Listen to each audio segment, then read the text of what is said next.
Wears Bharat نے ایک بار پھر پہلگام واقعے کا الزام پاکستان پر لگا دیا ہے، لیکن سوال یہ ہے کہ کیا بھارت کے پاس اس کا کوئی ثبوت بھی ہے یا یہ صرف ایک بار پھر وہی پرانا پراپگنڈا ہے جس کی بنیاد نفرت ہے۔ امریکی اخبار نیویارک ٹائمز نے اس واقعے کے بارے میں بھارتی جھوٹ کو بے نقاب کر دیا ہے۔ اخبار کے مطابق اس واقعے کے فوراً بعد بھارتی وزارت خارجہ نے تقریباً 100 ڈپلومیٹس کو ایک بریفنگ دی، جس کا مقصد بنیادی طور پر پاکستان کے خلاف ایک کیس تیار کرنا تھا کہ چونکہ اس واقعے میں پاکستان براہ راست ملوث ہے تو اب بھارت کے پاس اس بات کا جواز ہے کہ وہ پاکستان پر حملہ کر دے۔ 4 ڈپلومیٹس جو اس بریفنگ میں موجود تھے انہوں نے نیویارک ٹائمز کو بتایا کہ بھارت کی طرف سے اس بریفنگ میں کسی بھی قسم کا کوئی ٹھوس ثبوت پاکستان کے خلاف پیش نہیں کیا گیا، بلکہ سارا فوکس اس بات پر تھا کہ پاکستان پہلے بھی اس طرح کے واقعات میں ملوث ہے، تو اس بنیاد پر بھارت یہ کہہ رہا ہے کہ اس واقعے میں بھی پاکستان ملوث ہے، جبکہ اس سے پہلے جو واقعات ہوئی ہیں ان کے بارے میں بھی بھارت کوئی ٹھوس ثبوت دنیا کے سامنے پیش نہیں کر سکا کہ ان میں پاکستان ملوث ہے۔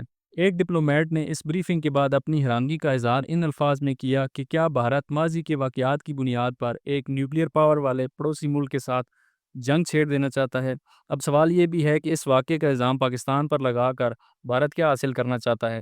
بھارت کی پرانی خواہش ہے کہ وہ پاکستان میں بھارت سے آنے والے پانی کو کسی طرح روک دے تاکہ پاکستان کا زرعی رقبہ بنجر بن سکے۔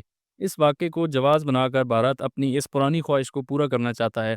اس کے علاوہ بھارت کی نظریں پاکستان کے آزاد کشمیر کی طرف ہیں، وہ اس علاقے میں اپنی فوج داخل کر کے وہاں پر قبضہ کر کے بیٹھنا چاہتا ہے۔ اس سارے کام کے لیے اس کو کسی جواز کی ضرورت ہے جو کہ اس طرح کے دہشت گردی کے فالس فلیگ آپریشنز کی صورت میں اس کو میسر آتے ہیں۔ ماضی میں جب بھی بھارت نے پاکستان پر جنگ مسلط کرنے کی کوشش کی تو عالمی طاقتوں جیسے روس، امریکہ، چین اور یورپی یونین نے بھارت کو ایسے کسی بھی اقدام سے باز رہنے پر مجبور کیا۔ تاہم آج کا عالمی منظرنامہ خاصا پیچیدہ ہو چکا ہے۔ روس یوکرین جنگ میں مصروف ہے جبکہ امریکہ کی تمام تر توجہ مڈل ایسٹ پر مرکوز ہے۔ ایسے میں بھارت کو یہ ایک نادر موقع محسوس ہوا کہ جب تمام بڑی عالمی طاقتیں اپنے اپنے مسائل میں الجھی ہوئی ہیں تو وہ اس سے فائدہ اٹھاتے ہوئے پاکستان پر جنگ مسلط کر سکتا ہے اور اس سے کسی عالمی طاقت کے دباؤ یا منظوری کی پرواہ کرنے کی بھی ضرورت نہیں پڑے گی۔ ان تمام کوششوں کے باوجود بھارت بین الاقوامی سطح پر پاکستان کے خلاف کسی حمایت حاصل کرنے میں ناکام رہا۔ اگرچہ بیشتر ممالک نے اس واقعے کی مذمت ضرور کی، لیکن کسی نے بھی پاکستان کو براہ راست اس میں ملوث قرار نہیں دیا۔ نہ امریکہ، نہ یورپی یونین اور نہ ہی چین اور روس سمیت کسی بھی بڑی عالمی طاقت کی جانب سے پاکستان کے خلاف کوئی واضح بیان سامنے آیا، یہاں تک کہ بھارت پاکستان پر حملے کے لیے بھی کسی ملک کی حمایت حاصل کرنے میں کامیاب نہ ہو سکا۔ پہلگام میں پیش آنے والے واقعے کے فوراً بعد بھارت نے کسی تحقیق اور ثبوت کے اس کا الزام پاکستان پر عائد کر دیا۔ ایک اتنے بڑے ملک کی جانب سے یہ رویہ نہایت غیر ذمہ دارانہ ہے۔ افسوس کی بات یہ ہے کہ یہ پہلی بار نہیں ہوا، بلکہ جب بھی بھارت یا مقبوضہ کشمیر میں اس نوعیت کا کوئی واقعہ پیش آتا ہے بھارت اسی طرح پاکستان پر الزام تراشی کرتا ہے۔ بھارت کی عوام کو سوچنا چاہیے کہ جب پاکستان میں پچھلے دنوں بلوچستان میں ایک ٹرین کو ہائی جیک کیا گیا اور اس میں بے گناہ لوگوں کو ٹارگٹ کیا گیا، تو کیا اس واقعے کے بعد پاکستان نے بھی اس کا الزام بھارت پر لگا کر اس پر حملہ کرنے کی بات کی تھی؟ جبکہ پاکستان بارہا عالمی سطح پر بلوچستان میں بھارتی مداخلت کے ثبوت پیش کر چکا ہے، اور اس سلسلے میں کلبھوشن یادو کا بلوچستان سے پکڑا جانا اور پاکستان مخالف سرگرمیوں میں شامل ہونا ایک بہت بڑا ثبوت ہے۔ بھارت کو بھی اس طرح کے نازک معاملات میں بڑی ذمہ داری کا مظاہرہ کرنے کی ضرورت ہے۔ بھارت کے اندر سے نہ تو میڈیا اور نہ ہی سول سوسائٹی کی جانب سے کبھی یہ سوال اٹھایا جاتا ہے کہ حکومت ہر واقعے کے بعد بغیر کسی تحقیق کے فوراً پاکستان کو ذمہ دار کیوں ٹھہرا دیتی ہے۔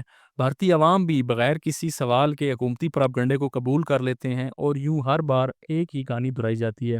اس تمام صورتحال میں بھارت نے کبھی اپنے سیکورٹی نظام کی ناکامی پر بات نہیں کی۔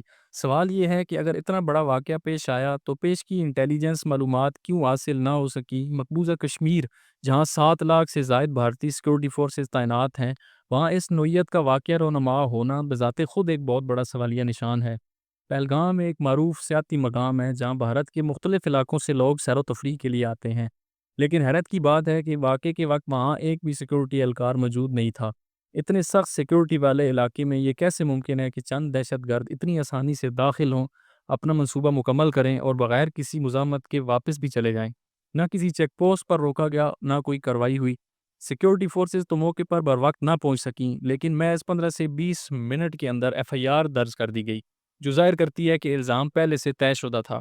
پاکستان نے پہلگام واقعے پر مشترکہ تحقیقات کی جو پیشکش کی ہے، اگر واقعی بھارت کے پاس کوئی ٹھوس ثبوت ہیں اور وہ اپنے موقع میں سچا ہے تو اس کو اس آفر کو قبول کر لینا چاہیے۔ بہرحال اس سب میں بھارت کے سنجیدہ طبقے، دانشوروں، سول سوسائٹی، عوام اور میڈیا کو ایک ذمہ دارانہ رول ادا کرنا ہوگا اور اپنی حکومت سے اس کی اندرونی ناکامی پر سوال کرنا ہوگا، کیونکہ دو ایٹمی ملک کسی بھی طور پر جنگ کے متحمل نہیں ہو سکتے۔ ویڈیو دیکھنے کا بہت شکریہ۔